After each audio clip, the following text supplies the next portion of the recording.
중학교 동창들에게 물고문 등 집단 괴롭힘을 당했다는 신고가 접수됐습니다. 가해 학생들은 나체 사진까지 찍어 SNS에 유포한 것으로 확인됐습니다. 문재인 정부의 100대 국정과제에 지역 19개 현안 사업이 실천 과제로 포함돼 사업 추진에 탄력이 붙게 됐습니다. 중소기업이 이미 제출한 서류를 다시 제출하라고 엄포하는 황당한 행정. 9달 동안 찾지 못했다던 이 서류는 그러나 취재가 시작된 지 하루 만에 문서고에서 발견됐습니다. 광주 지역 청년 직장인 10명 가운데 4명은 비정규직인 것으로 나타났습니다. 여러분 안녕하십니까?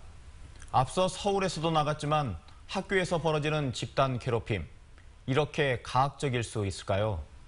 이 보도를 보시면 과연 어린 학생들의 행동이 맞나 하는 생각이 드실 겁니다.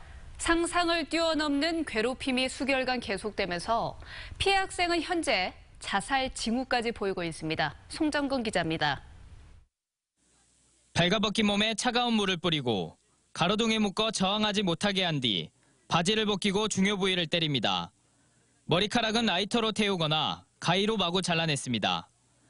고등학교 1학년인 이모군은 지난해 6월부터 동창생으로부터 이런 엽기적인 방식으로 집단 괴롭힘을 당했습니다. 가해 학생들은 중학교 동창인 피해 학생을 영화관 공터나 모텔 등지에서 지속적으로 폭행하고 괴롭혀왔습니다. 나체 사진을 찍은 뒤 SNS에 유포하는 등 최근까지 집단 괴롭힘은 계속됐습니다.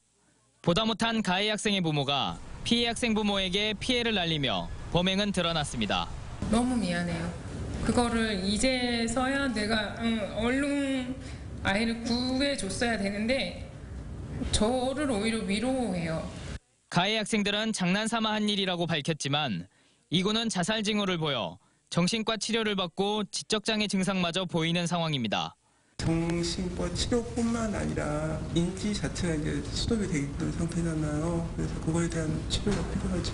경계선에 딱 경계선. 경찰은 김모군 등 가해 학생 3명을 공동폭행 등의 혐의로 입건해 조사 중이며 공범이 더 있을 것으로 보고 수사를 확대하고 있습니다. MBC 뉴스 송정근입니다. 문재인 정부 5년의 국정 나침반이 공개됐습니다. 오늘 발표된 100대 국정과제에 지역 현안은 무엇이 포함됐는지 김철원 기자가 정리했습니다. 문재인 정부 5년의 설계도와 나침반 역할을 하게 될 100대 국정과제와 487개 실천과제가 공개되었습니다. 그중 5.18은 100대 국정과제 중에서도 적폐청산과 반부패 개혁 다음의 최우선 과제인 과거사 문제 해결 실천과제로 포함됐습니다. 5.18 진상규명 관련법을 제정하고 개헌할 경우 5.18 정신을 헌법 전문에 반영하도록 추진하겠다는 것입니다. 새 정부는 이 안을 부처별로 실천 가능하게 다듬고 확정하는 절차를 거쳐 국민과의 약속을 책임 있게 실천할 것입니다. 이 밖에도 광주 군공항 이전과 미래형 친환경 자동차 사업, 광주형 일자리 모델 창출, 아시아문화전당 활성화와 국립 트라우마 센터 건립 등 광주는 11개 실천 과제가 담겼습니다. 전남의 경우는 호남 고속철 2단계 조기 완공과 농업용 로봇센터 조성, 광양항 활성화 등 6개 실천 과제가 포함됐습니다.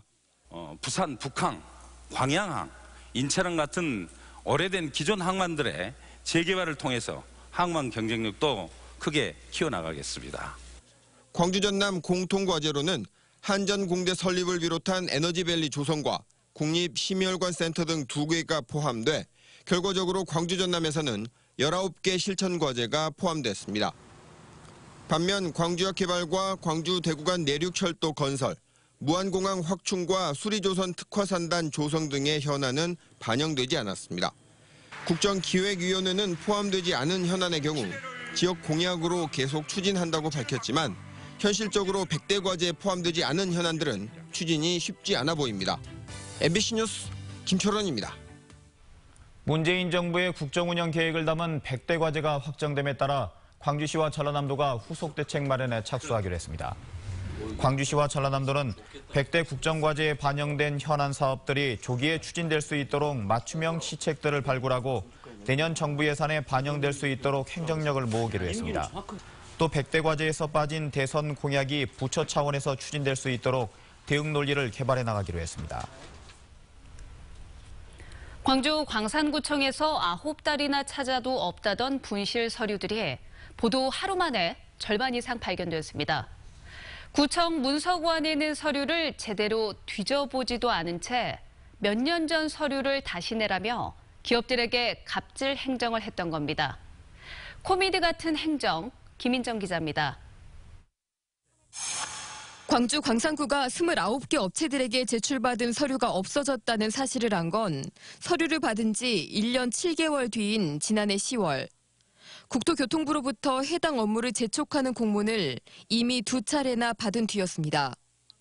광산구는 9달간 찾아봤지만 서류가 없어 재제출을 요구하는 공문을 기업들에게 발송했다고 해명한 바 있습니다. 그러나 29개 업체 중 17개 업체의 서류가 취재가 시작된 지 하루 만에 광산구청 문서고 안에서 발견됐습니다. 12개 업체에 대해서는 그럼 어떻게 할 거냐.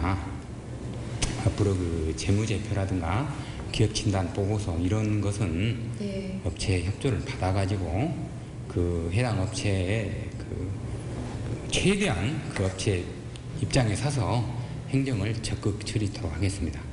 국토교통부는 건설업체 중 부실이나 불법이 의심되는 혐의업체 명단을 추려 해당 지자체에 소명 서류를 받도록 하고 있습니다. 부실공사나 불법 임금체불 등 건설 생태계를 정비하자는 취지입니다. 그러나 광산구청은 기간제 공무원이나 구급 공무원 1명에게 이 직무를 맡긴 채 제대로 관리하지 않았고 담당 공무원이 교체되며 인수인계도 되지 않아 결국 행정이 2년 4개월간 마비됐습니다. 광산구청 감사실은 해당 공무원들이 지방공무원법상 직무 성실 의무 위반에 해당한다고 보고 징계 수위를 검토하고 있습니다. MBC 뉴스 김인정입니다. 정부 배상금을 빼돌린 혐의를 받고 있던 어촌계장과 수산업자가 검찰에 구속됐습니다. 광주지검 순천지청은 고흥만 방조제 담수 피해 배상금을 받은 뒤 어민들의 동의 없이 특정업자에게 지급하고 그 대가로 돈을 받아 챙긴 혐의로 어촌계장 58살 김모 씨를 구속했습니다. 또 배상 대상이 아닌데도 돈을 받은 혐의로 수산업자 69살 김모 씨도 구속했습니다. 해당 어촌계원들은 이들이 경찰 조사에서 불구속 입건되자 구속 수사를 촉구하며 강력하게 반발해왔습니다. 승선 정원을 3배나 초과한 화물선이 제주항에서 적발됐습니다. 그것도 세월호가 있는 목포 신항에서 출항했는데 해경과 해수청 모두 남탓만 하고 있습니다. 여수 광양항도 걱정입니다. 김진성 기자입니다. 제주에서 화물을 내리고 있는 7,000톤급 화물선 H호. 승선 정원은 12명이지만 3배를 초과한 37명을 태웠다 제주에서 해경에 적발됐습니다.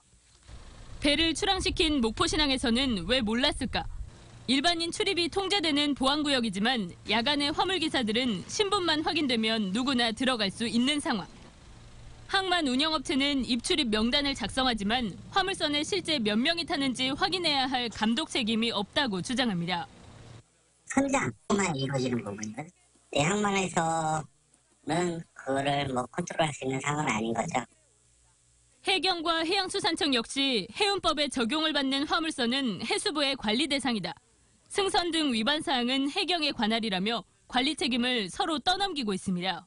신고 들어오고 그러면은 저희가 가서 단속하는 거는 저희가 맞는데요. 일단 승선 시킬 때 확인 절차 이런 거에 대해서는 해경한테 권한이 없어요. 승선은 해경에서 사실 맞는 거죠. 목포항에 들어오는 배가 6척인데 이거 한 척 들어갔다고 8시간 동안 여기 붙어 있을 수 없는 상황이지 않습니까? 일이 터지자 해수청과 목포 신항만 측은 뒤늦게 부두에 들어가는 인원과 나오는 인원을 대조하는 방식으로 선박 승선 인원을 확인하겠다는 사후 약방문을 내놨습니다. MBC 뉴스 김진선입니다. 광주 지역의 청년 직장인 10명 중 4명은 비정규직인 것으로 나타났습니다.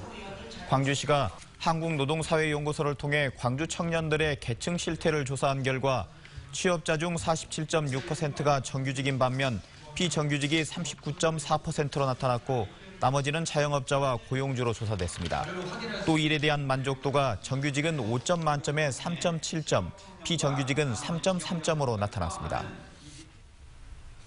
광주의 유망 스타트업 12개 팀이 아이플렉스에 입주했습니다. 이번에 입주한 스타트업 팀은 IT와 디자인, 가전 분야 등에서 독창적인 아이디어를 보유하고 있는 팀으로 앞으로 최대 2년 동안 사무 공간을 무상으로 지원받는 것은 물론 창업 전반에 대한 지원을 받게 됩니다.